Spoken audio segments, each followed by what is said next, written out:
Everybody, welcome you all to the third lecture of the Crash Course series. In this lecture, we are going to talk about the money, right?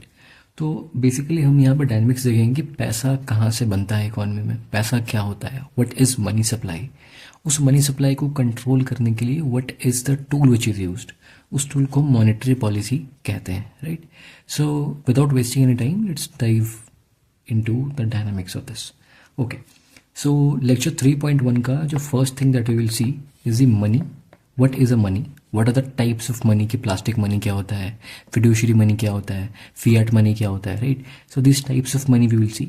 Then will talk about the liabilities, that is the time and demand liabilities, and what is NDTL, that is your net of demand and time liabilities. Then we will also talk about what is CASA, that is your current account and savings account, and then we'll talk about the FD, कि आपका fixed deposit क्या होता है, ठीक है? और उसके बाद जो सबसे इंपॉर्टेंट चीज़ हम समझेंगे कि मनी सप्लाई क्या होती है, एक्चुअली किस चीज़ को हम टेक्निकल टर्म्स से मनी सप्लाई बोलते हैं, और what are the factors which will impact the money supply, ठीक है? मनी सप्लाई बढ़ता कैसे, घटता कैसे, और अगर मनी सप्लाई बढ़ेगा या घटेगा तो उसका इम्पैक्ट क्या होता है फिर, राइट? सो देखते हैं क्या है. First of all let's talk about कि मनी क्या है, right? So money is nothing but a medium of exchange. पहले के ज़माने में बार्टर सिस्टम चला करता था कि आप एक सामान के बदले दूसरा सामान आप एक्सचेंज किया करते थे. देन केम अप मनी, ठीक है? मनी के आने के बाद क्या हुआ कि आपने पैसों से चीज़ों को एक्सचेंज करना स्टार्ट करा, ठीक है? So this is about the money. अब इसमें क्या देखना है, एग्जाम के लिए वही हम पढ़ रहे हैं यहाँ पे. एमसीक्यू कहाँ से बनता है, इसके हर एक पॉइंट से एक एमसीक्यू बनेगा. तो पहला है फिएट मनी. फिएट मनी वैसे मनी को कहते हैं जिसको गवर्नमेंट ने बैक किया हुआ होता है, ठीक है? जैसे कोई भी क्वाइन है या फिर कोई भी नोट है, उस पर गवर्नमेंट लिखा हुआ है, गवर्नमेंट गारंटी करेगा उसको, तो उसको बोलेंगे कि फिएट मनी, राइट? दूसरा होता है लीगल टेंडर. लीगल टेंडर और फिएट मनी में डिफरेंस क्या है? दोनों में सिमिलैरिटी ये है कि दोनों, both fiat money and legal tender, both are backed by the government. दोनों में डिफरेंस सिर्फ इतना सा है कि जो फिएट मनी है ज़रूरी नहीं है कि वो उसको एक्सेप्ट करना मैंडेटरी हो. हाउएवर अगर किसी भी करेंसी को हमने बोल दिया है कि ये लीगल टेंडर है, तो आपको कोई भी एक्सचेंज करने अगर आप जाओगे, अगर आप मान लिया आपने कुछ खरीदा और आप उसको वो नोट दे रहे हो, then it becomes mandatory for the person to accept. Why? Because वो लीगल टेंडर है, उसको लीगली अलाउ किया गया है किसी भी इकोनॉमिक एक्टिविटी के लिए. इसका मैं एक एग्जाम्पल देकर समझाऊँ आपको. तो जैसे कि क्या हुआ था कि 1000 रुपीज़ का जो नोट है वो तो बैन हो चुका है, बट फिएट मनी तो उसको भी बोल सकते हैं ना, क्योंकि उस पर भी गवर्नमेंट बैकिंग है, बैक टू गवर्नमेंट ने उसको किया हुआ था. But now it's not a legal tender any more. Why? क्योंकि गवर्नमेंट ने उसको डिमोनेटाइज करके बंद कर दिया, राइट? सो लीगल टेंडर नहीं रहा, बट फिएट मनी तो था अपने टाइम पे, ठीक है? अब लीगल टेंडर नहीं रहा. तो मतलब समझ में आ गया इसका? ओके. नाउ एमसीक्यू के लिए क्या इंपॉर्टेंट है कि कौन सा नोट कौन इशू करता है, ठीक है? सबसे पहले every kind of note is issued by RBI. ये याद रखना है एग्जाम के लिए. हर तरह का नोट आरबीआई इशू करता है. एक एक्सेप्शन है बस कि 1 रुपए का जो नोट है ना, 1 रुपये का जो नोट है, वो मिनिस्ट्री ऑफ फाइनेंस करता है रिलीज. इसमें से भी फाइनेंस सेक्रेटरी जो होते हैं वो इसको रिलीज करते हैं. सो क्या याद रखना है कि जितने भी तरह के हमारे जो नोट्स हैं, राइट, जो भी हमारा करेंसी नोट्स है, वो कौन इशू करेगा? वो आरबीआई इशू करता है. एक्सेप्शन में क्या है, सिर्फ जो 1 रुपये का नोट है वो मिनिस्ट्री ऑफ फाइनेंस इशू करती है. ये याद रह जाएगा. ओके. अब रहेगी बात कि कॉइन को कौन इशू करता है? कॉइन को गवर्नमेंट ऑफ इंडिया इशू करती है. ओके. नाउ एक चीज़ मैं इंपॉर्टेंट बताता हूँ आपको. किसी भी गवर्नमेंट को या किसी भी बॉडी को, ठीक है, कोई भी एक्शन लेने के लिए उसको पावर की जरूरत पड़ती है, ठीक है? अब वो पावर उसको किसी ना किसी एक्ट के थ्रू मिलता है, या तो कॉन्स्टिट्यूशन में गिवन हो, और अगर कॉन्स्टिट्यूशन में नहीं गिवन होता है देन पार्लियामेंट डज व्हाट, कि पार्लियामेंट किसी ना किसी एक्ट के थ्रू उस पर्टिकुलर बॉडी को एम्पावर करती है to take that action, right? अब यहाँ पे अगर आरबीआई अगर नोट इशू कर रहा है तो आरबीआई को कहीं ना कहीं से पावर मिलेगी. सो आरबीआई को किस एक्ट से पावर मिली है? RBI act. एंड एक्ट किसने पास किया होगा? पार्लियामेंट ने एक्ट पास किया होगा. सो इस पर्टिकुलर स्टैट्यूटरी एक्ट ने, स्टैट्यूटरी क्यों बोला मैंने? क्योंकि पार्लियामेंट ने पास किया है. तो इस पर्टिकुलर एक्ट ने क्या किया? आरबीआई को एम्पावर किया, एंड आरबीआई ने उस पावर को यूज करके नोट्स इशू करे, ठीक है? सिमिलरली गवर्नमेंट भी एक बॉडी है, एक अथॉरिटी है. इस अथॉरिटी को भी अगर नोट इशू, कॉइन इशू करना है तो खुद से तो इशू करेगी नहीं, इसको कोई ना कोई एक्ट चाहिए जो इसको एम्पावर करे. तो इसको कौन सा एक्ट एम्पावर करता है? कॉइनेज एक्ट एम्पावर करता है, ठीक है? तो एग्जाम के लिए क्या याद रखना है कि हर तरह के notes are issued by RBI. Under which act? Under RBI act. Okay, पहली चीज़. दूसरी चीज़ कि कॉइन हर तरह का जो है वो गवर्नमेंट इशू करता है. Under which act? Under coinage act. And 1 रुपये का जो नोट है, अब आपको लगेगा कि हर तरह का नोट आरबीआई करता है, तो 1 रुपये का नोट भी आरबीआई करता होगा, बट नहीं. 1 रुपये की जो नोट है वो मिनिस्ट्री ऑफ फाइनेंस करती है. और इसमें भी आपको कंफ्यूज हो सकता है एग्जाम बोल के कि फाइनेंस मिनिस्टर करते हैं क्या? नहीं, फाइनेंस मिनिस्टर नहीं करते, इसको फाइनेंस सेक्रेटरी करते हैं, ठीक है? सो ये चीज़ अपने को क्लियर रहेगी. Okay. Now coming to this part, ये क्या कहता है कि नॉन लीगल टेंडर क्या होता है। जैसे कि मान लो कि कहीं पैसा आपका पेमेंट है, ठीक है, पेंडिंग है, अब उसने पैसे की जगह आपको चेक पकड़ा दिया, तो चेक वो पकड़ा सकता है, तो you can accept the cheque और you can refuse the cheque. It's not mandatory for you to accept, लेकिन अगर वो पैसे देगा तो आपको एक्सेप्ट करना पड़ेगा, क्योंकि वो लीगल टेंडर। आप कह नहीं सकते कि यार ये तो चलता नहीं है, नहीं, वो चलता है, लीगल टेंडर है, and it's mandatory for you to accept in an economic transaction, right. तो चेक को मैंडेटरी नहीं है। अब मान ली उसने आपको डीड डिमांड ड्राफ्ट काट के दे दिया, तो इसमें भी आप एक्सेप्ट कर सकते हो, you can refuse also because it's not a legal tender, इसलिए इसको ऑप्शनल मनी भी कहते हैं कि आपके पास ऑप्शन है उसको रिफ्यूज करने का। Okay, got it? Okay, now moving ahead, there is another thing which is called as fiduciary money. Okay, again fiduciary money वही है which is no compulsion to accept, mandatory नहीं है। नाउ एक और टर्म आता है उसको कहते हैं प्लास्टिक मनी। प्लास्टिक मनी उसको कहते हैं, या जो क्रेडिट कार्ड होता है, डेबिट कार्ड होता है, जो प्लास्टिक के फॉर्म में होता है मनी, उसको हम क्रेडिट कार्ड, डेबिट कार्ड कहते हैं। एक नॉर्मल सा आई कैन से की एक टर्म है बोलने के लिए, ठीक है, ये हो गया। Now coming to this part, ये क्या कहता है कि इंट्रिंसिक वैल्यू होती है कॉइन की। हर, अगर मान लिया कोई कॉइन मेरा सिल्वर का है या चांदी का है या फिर गोल्ड का है, ठीक है, तो अब वो कॉइन तो अगर वेट से भी बिक सकता है यार। जैसे मान लो कि नॉर्मली अगर कॉइन है तो उसके मेटल के ऊपर ना जाए, उस पर 1 रुपया लिखा है तो 1 रुपये का कॉइन होगा, 10 रुपये लिखा है 10 रुपये का कॉइन होगा, राइट। बट अगर ये कॉइन अगर चांदी का है, सिल्वर है या फिर गोल्ड का कॉइन है जो पुराने ज़माने में हुआ करता था, राइट, तो इस कॉइन का खुद में भी वैल्यू है ना, गोल्ड बेस्ड होकर जाकर तो पैसा मिलेगा, इसलिए उसकी इंट्रिंसिक खुद की भी वैल्यू है, ठीक है। ओके, करेंसी नोट्स, ये सबसे इंपॉर्टेंट पार्ट मेरे को लगता है कि है यहाँ पे, कि जो करेंसी नोट्स होते हैं ना, सी मैंने क्या कहा कि नोट्स जो है वो इशू कौन करता है, they are issued by the RBI, ठीक है।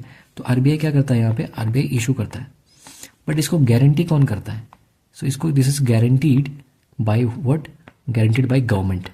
अब इसका क्या मतलब हुआ कि गवर्नमेंट उसको गारंटी करती है, ठीक है, कि अब नोट किसने रिलीज किया है, आरबीआई ने नोट को प्रिंट किया है, रिलीज किया है, तो किसके गारंटी पे किया है, गवर्नमेंट की गारंटी पे किया है। तो ये पैसे अल्टीमेटली दे कौन रहा है, गवर्नमेंट दे रही है, ठीक है।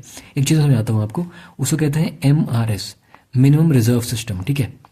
तो क्या होता है कि जब भी आरबीआई को ना कोई भी करेंसी को प्रिंट करना होता है, राइट, कोई भी करेंसी को प्रिंट करना होता है, तो आरबीआई क्या करती है, ऐसे करेंसी को प्रिंट नहीं करती, ये कुछ रिजर्व रखती है अपने पास। Reserve it can keep in the form of government security, या फिर मान लो ये गोल्ड रख लेगी, राइट। तो क्या करती है आरबीआई कि मान लिया उसको 1 लाख करोड़ रुपए का, अगर मान लो उसको 1 लाख करोड़ का अगर आरबीआई को करेंसी नोट रिलीज करना है, तो उसको इतने, इसका कुछ पोर्शन जो है उसको गवर्नमेंट सिक्योरिटी और गोल्ड के फॉर्म में इसको रखना ही पड़ेगा। This is called as minimum reserve system, कि RBI keep something as a guarantee, and ये गारंटी देता कौन है, ये गारंटी कंफर्म करती है गवर्नमेंट, कि इतना नोट अगर मार्केट में घूम रहा है तो उसकी गारंटी क्या है, अल्टीमेटली उसको बैक कौन करेगा, this is backed by the government, right. तो इशू करती है आरबीआई, बट बैक करता है कौन, गवर्नमेंट। आरबीआई सिर्फ एक अथॉरिटी है जो इसको इशू करती है। Okay, got it, alright. Okay, now denomination of note is decided by the government not RBI. अब इसको भी एग्जाम में एमसीक्यू यहाँ से बनेगा आपके, ठीक है।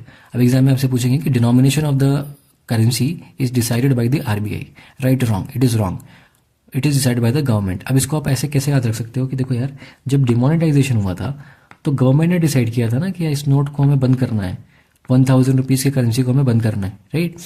तो डिसाइड किसने किया, गवर्नमेंट ने किया। अब जब गवर्नमेंट ने डिसाइड किया है, तो जब उसको बंद करने का डिसीजन गवर्नमेंट का था, तो उसको किसने का इशू करना, उसका भी डिसीजन गवर्नमेंट का ही होगा, राइट। तो यहाँ तक ये भी क्लियर है।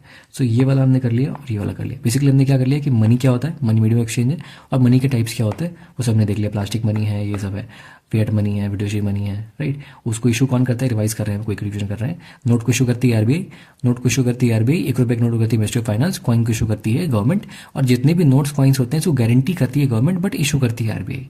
ओके, ये चीज़ होगी, हमने यहाँ तक क्लियर कर लिया। Now coming to the next slide, which is your NDTL, which is your net of demand and time liabilities. सबसे पहले समझो कि लाइबिलिटी क्या होता है। यहाँ पर लाइबिलिटी लिखा हुआ है, सी क्या होता है कि whenever लेट्स से whenever कोई एक इकोनॉमिक ट्रांजैक्शन हो रहा है, and let's say you went to a bank, right. अब आपने क्या किया कि बैंक में कुछ पैसे जमा कराए, तो आप तो बोलते हो कि मैंने डिपॉजिट किया है बैंक में, बट बैंक के लिए क्या है, but for bank it is a liability. The same amount which is a deposit for you is a liability for the bank. Liability क्यों हुई है, क्योंकि बैंक को वो कभी ना कभी आपको उस अमाउंट को रिटर्न करना है। So it is a burden on the bank. So for the bank the same amount is a liability. आपने 5 लाख जमा किए हैं, तो बैंक को 5 लाख आपको देना है, तो that 5 lakh is a liability for the bank. So if you talk in the perspective from the perspective of banks, so the same deposit is what is your liability. Okay, so demand liability और time liability का क्या मतलब है, इसको समझो। Demand liability का मतलब है कि जब भी आपको डिमांड होगी आप बैंक के पास जाओगे और बोलोगे पैसा निकाल लेंगे। फॉर एग्जाम्पल एटीएम गए, एटीएम से पैसे निकाल लिए। एटीएम में जो पैसे होते हैं हम सेविंग्स अकाउंट में डालते हैं, और हमारे पास जनरली लोगों के पास सेविंग्स अकाउंट होता है, राइट। तो हम सेविंग्स अकाउंट में ये पैसे जो है अपने, जस्ट अ सेकेंड, ओके, ये पैसे हम अपने सेविंग्स अकाउंट में डालते हैं, राइट। कुछ लोगों का करंट अकाउंट भी होता है। अब करंट अकाउंट सेविंग्स अकाउंट में क्या डिफरेंस है, I make you understand, but इतना समझो अभी कि डिमांड वाले में कि जब भी डिमांड आपको मन होगा मुंह उठा के जाओगे बैंक को बोलोगे पैसे दो। सो बैंक के ऊपर तो लायबिलिटी ज़्यादा है, राइट, ओके। तो डोंट यू थिंक कि इसकी लिक्विडिटी डिमांड की ज़्यादा होगी, क्योंकि आपने जब डिमांड किया बैंक से आप निकाल के ले आए, तो आपको व्हाट इज लिक्विडिटी, लिक्विडिटी की कितने आसानी से उस पैसे को निकाल के आप अपने करेंसी में कन्वर्ट कर सकते हो, कितनी ईजिली आप उसको यूज़ कर सकते हो, कितनी ईजिली उसको इकोनॉमिक ट्रांजैक्शन में यूज़ कर सकते हो, right, that is your liquidity, okay. Now coming to the time liabilities, for example इसका है फिक्स्ड डिपॉजिट। जो पोस्ट ऑफिस में फिक्स डिपॉजिट करते हैं 10 साल के लिए, 20 साल के लिए, कि पैसा डबल हो जाएगा, वट एवर इट इज़। तो इसमें बेसिकली होता क्या है, प्लीज़ अंडरस्टैंड दिस थिंग कि ये टाइम है कि आप उसको 10 साल या 20 साल से पहले नहीं निकाल सकते। अगर निकालोगे तो आपकी क्या लग जाएगी, पेनल्टी लग जाएगी, राइट, ओके। समझ रहे हो इस चीज़ को आप। So this is what I am talking about कि demand liabilities and time liabilities, okay. So मुझे बताओ कि लिक्विडिटी किसके ज़्यादा होगी, डिमांड की होगी ज़्यादा या टाइम की होगी। ऑब्वियसली डिमांड की होगी, क्योंकि इसको जब मर्जी आप निकाल सकते हो, इसको निकालने के लिए आपके पास रिस्ट्रिक्शंस है, ओके, क्लियर है। एक क्वेश्चन, माय क्वेश्चन इज कि करंट अकाउंट, सेविंग्स अकाउंट और आपका जो फिक्स्ड डिपॉजिट है, ये तो क्लियर है कि current account, saving account demand liability में आता है, तो इसकी लिक्विडिटी तो ज़्यादा है फिक्स्ड डिपॉजिट से। बट करंट अकाउंट और सेविंग अकाउंट में किसकी लिक्विडिटी ज़्यादा है, ये मुझे कंपेरिजन करके if you can let me know, type in the comment box, alright. And it's for you to find out कि दोनों में किसकी, इन दोनों में करंट अकाउंट और सेविंग अकाउंट में किनकी जो है आपको मैं बोलता हूँ कि किनकी लिक्विडिटी ज़्यादा है, ओके। तो ये एनडीटीएल भी हमारा हो गया। अब now what is NDTL, it is net of demand and time liabilities, मतलब कि दोनों को ऐड कर दोगे ना यार तो एनडीटीएल बन जाएगा, और कुछ नहीं है, ठीक है। NDTL is what, demand liability plus time liability. Total अगर लायबिलिटीज बैंक के पास कितनी है उसको एनडीटीएल बोलते हैं। एनडीटीएल का यूज़ क्या है कि आगे हम जब सीआरआर एसएलआर पढ़ेंगे ना, तो वो एनडीटीएल के ऊपर कैलकुलेट होता है कि बैंक को कितना पैसा रिजर्व में रखना है, वो उसकी लायबिलिटी के ऊपर डिपेंड करता है, okay. So this is your liabilities. Exam के लिए एमसीक्यू यहाँ से बनेगा, इसको ध्यान रखना है, okay. Now coming to the next part, that is your money supply, which is very very very important part, okay. Now for that आपको मनी सप्लाई समझाने से पहले समझाऊं मैं आपको ये कि मनी सप्लाई होता क्या है, बट उसके पहले मैं आपको बताऊं कि टोटल स्टॉक ऑफ मनी क्या होता है, कि मार्केट में, पूरी इकोनॉमिक सिस्टम में पैसा कहाँ कहाँ पड़ा हुआ है उसको पहले देखते हैं। सबसे पहला पैसा तो पब्लिक के पास पड़ा हुआ है, जैसे आपके मेरे पास पैसा पड़ा हुआ है, ठीक है। दूसरा पैसा गवर्नमेंट के पास है, गवर्नमेंट के पास बहुत सारे पैसे होते हैं, तो government also has money, okay. Now there is money with the RBI, okay. अब आप सोचोगे यार बैंक का पैसा तो आपने लिखवाया नहीं, बताया नहीं यहाँ पे। यार जो मनी विद द पब्लिक है, तो ये कुछ पैसा पब्लिक अपने पॉकेट में रख सकता है, कुछ पैसा अपने घर में रख सकता है, एंड कुछ बाकी पैसा तो बैंक में ही रखेगा ना यार, कुछ पैसा इन्वेस्टमेंट कर दे, बट इन्वेस्टमेंट वाले को काउंट नहीं करेंगे। जो पैसा बैंक में है पैसे के फॉर्म में है, एंड जो पैसा पॉकेट में है और जो घर में है, मतलब ये सारे पैसे को हम क्या बोलेंगे, money with the public, okay. क्योंकि पब्लिक का ही पैसा है, पैसा, आई am talking about money, not investment, okay. अब इस टोटल स्टॉक ऑफ मनी में से out of this money held with public, वो क्या होता है, मैंने कहा कि जो मनी हेल्ड विद पब्लिक है वो पब्लिक मनी क्या होता है, जो गवर्नमेंट, अब बोलोगे गवर्नमेंट के पास जो पैसा है पब्लिक का ही तो पैसा है, नहीं, ऐसा नहीं है। जो पब्लिक ने खुद के अपने कंजम्पशन के लिए पैसे सेविंग करके रखे हुए हैं, जो मेरे पास मान लो पैसा है, आपके पास पैसा है, वो पब्लिक मनी होता है, ठीक है। अब आपसे एग्जाम में क्वेश्चन पूछ देगा कि क्या सीआरआर और एसएलआर, ये अभी हमने पढ़ा नहीं है, बट फिर भी अगर थोड़ा बहुत आइडिया भी होगा आपको, तो सीआरआर और एसएलआर क्या ये मनी सप्लाई का पार्ट है? नो। सीआरआर एसएलआर मैं बताता हूँ क्या है। बेसिकली कि आरबीआई, मान लो कोई बैंक है, उसके पास किसी ने 100 करोड़ रुपए अगर जमा कर दिए हैं, ठीक है, इस 100 करोड़, तो इस 100 करोड़ उसकी लायबिलिटी हो गई, ओके। इस लायबिलिटी में से कुछ पैसा उसको रिजर्व रखना होता है सीआरआर और एसएलआर के फॉर्म में। ये रिजर्व रेशियो है, इसका नाम फुल फॉर्म होता है कैश रिजर्व रेशियो, कि कैश के फॉर्म में उसको मेंटेन करना है। अब मुझे एक बात छोटी सी बताओ आप कि मेंटेन क्यों करना पड़ता होगा? ऑब्वियसली यार कि अगर मान लो कभी को एक बार में निकालने के लिए आ गया पैसा, बैंक के पास पैसा ही ना हुआ, बैंक ने सारे पैसे लोन पे चढ़ा दिए, तो बैंक बेसिकली करती क्या थी? बैंक करती क्या है कि आप बैंक को पैसा देते हो, डिपॉजिट कराते हो, तो ये आपके लिए, बैंक के लिए लायबिलिटी बन गया। अब ये उसी पैसे को बैंक क्या करती है, ये दूसरे बंदों को लोन पे दे देती है, राइट। तो ऐसा बैंक क्योंकि बैंक दूसरे को लोन देगी तो बैंक ज़्यादा इंटरेस्ट कमाएगी, ज़्यादा पैसे कमाएगी, राइट। तो बैंक सारा पैसा दे सकती है इंटरेस्ट पे, बट इसके लिए आरबीआई ने रिस्ट्रिक्शन लगा रखा है कि नहीं, आपको सारा पैसा नहीं देना, आपको कुछ पैसे क्या करना है, रिजर्व में रखना है।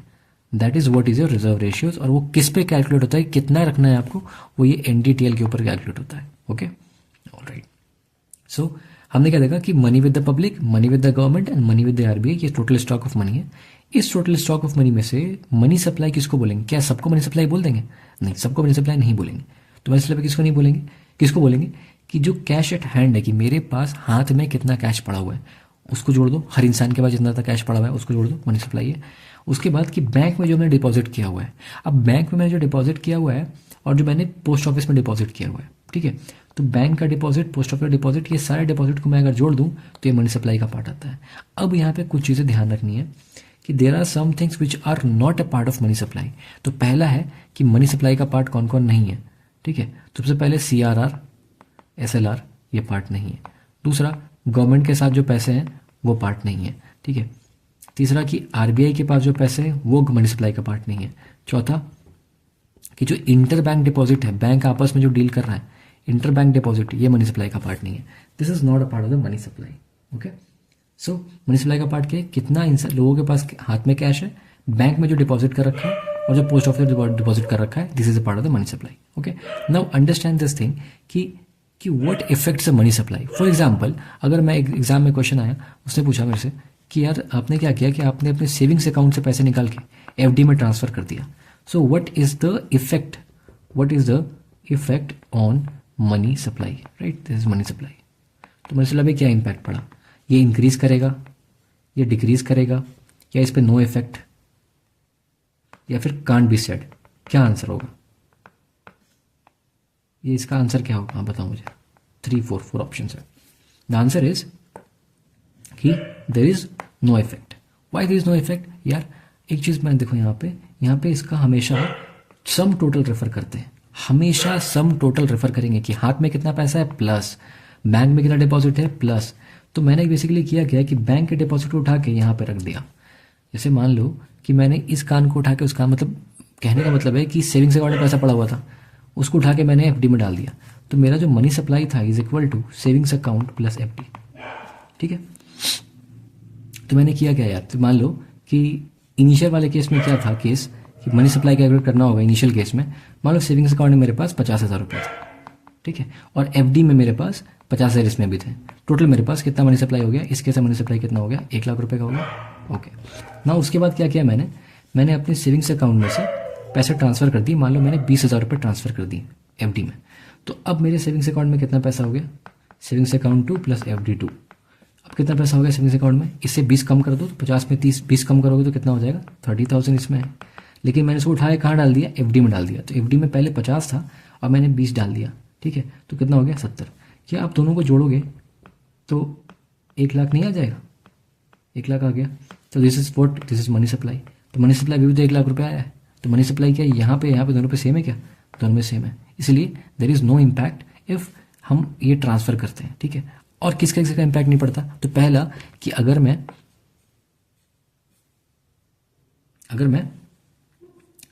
मैं ट्रांसफर करूं इसको सेविंग्स अकाउंट से फिक्स डिपॉजिट में, तो ये तो हमने देख लिया, ठीक है। दूसरा क्या है कि मैं अगर सेविंग्स अकाउंट से कैश विड्रॉ कर लूँ, ठीक है, तो इसमें तो आप बोलोगे यार तो फर्क पड़ना चाहिए। फर्क नहीं पड़ना चाहिए। क्यों नहीं पड़ना चाहिए? क्योंकि जो कैश एट हैंड है मैंने सेविंग्स अकाउंट से निकाल के कैश एट हैंड में ले आया, बट दोनों को सबका तो सम ही करना है। ये यहाँ कम हुआ बट यहाँ तो बढ़ गया, यहाँ से निकाल के मैंने यहाँ डाल दिया, राइट। तो अभी भी फर्क नहीं पड़ेगा।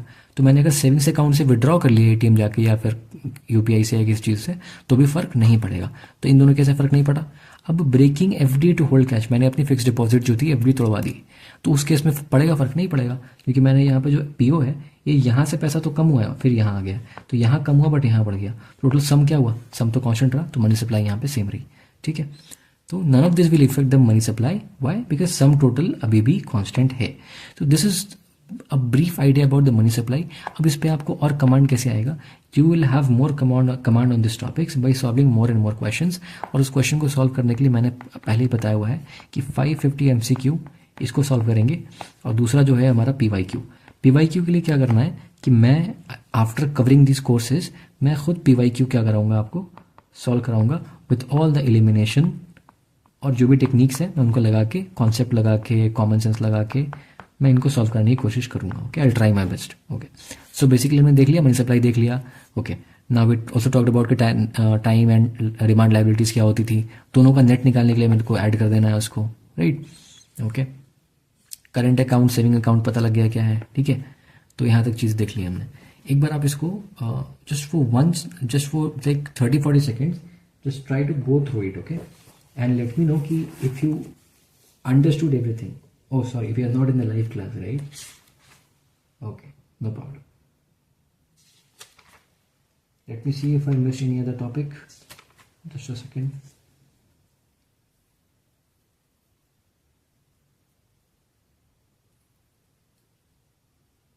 Yeah, I don't think.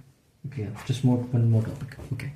यहाँ पे एक चीज़ और मुझे देख लो आप, स्लाइड में ऐड नहीं किया मैंने। ओके, जस्ट एक और चीज़ देख लो कि हमें अगर तीनों पे एक चीज़ देखना कि एफडी में आपको इंटरेस्ट मिलता है क्या। ये इसमें इंटरेस्ट मिलता है, बैंक आपको इंटरेस्ट देती है। अगर मान लो आपने पोस्ट ऑफिस से पैसा जमा किया हुआ है फिक्स डिपॉजिट में, तो उसको इंटरेस्ट आपको मिलता है। सेविंग्स अकाउंट में और करंट अकाउंट में, सेविंग्स अकाउंट में इंटरेस्ट इसमें मिलता है, यस इसमें इंटरेस्ट मिलता है, बट करंट अकाउंट में कोई भी इंटरेस्ट नहीं मिलता। तो यहाँ से आपका एक एमसीक्यू आपका बन सकता है कि करंट अकाउंट, सेविंग अकाउंट और एफडी में से किस में इंटरेस्ट मिलता है, किस में नहीं मिलता है। एफडी में मिलता है, सेविंग से मिलता है, करंट अकाउंट में नहीं मिलता है।